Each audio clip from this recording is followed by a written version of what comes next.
I'm going to be talking about Chapter 5 and the importance of record keeping.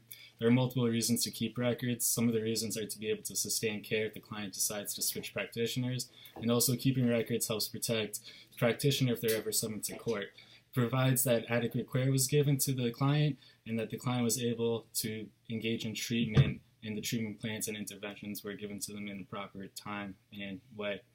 Records should also provide that the expected outcomes of treatment and the explanation of the effectiveness of interventions and possible risk factors that might occur during treatment.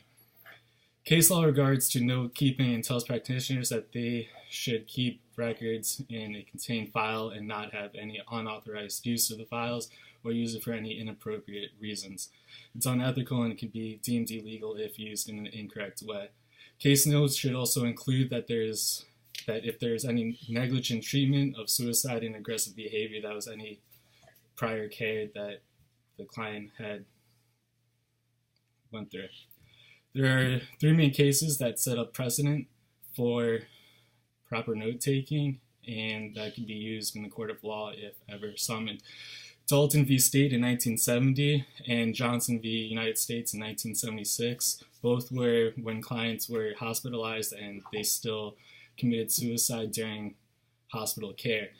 But due to correct note-taking and proper treatment, that the hospitals and the practitioners weren't held liable because proper care was given to them, and they were able to prove this through their notes and through case files.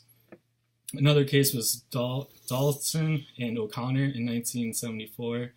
The lack of notes, which was approximately one note every 2.5 months, the physicians acted in ill faith and in treatment planning, and in that case, the practitioner was held responsible. Dinerstein in the United States in 1973, which was a psychiatric ward where someone reported that their depression was worsening and physicians did not take action, and the patient soon after committed suicide. In that case, the hospital was deemed responsible because proper care wasn't given to the client that they should have had in the first place.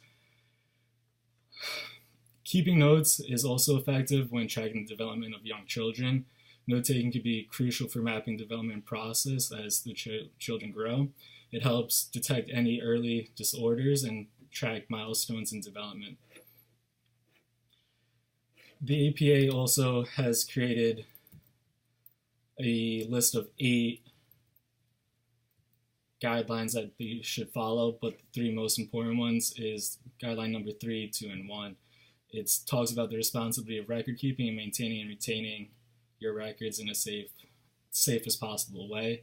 Guideline number 2 is the concept of records and accurate, current, and potential records. Provide good care, collaborative care, and continuative care, and supervision or training. And the third guideline is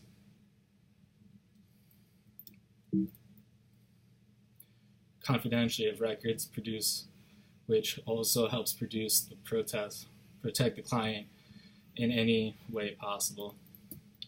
In conclusion,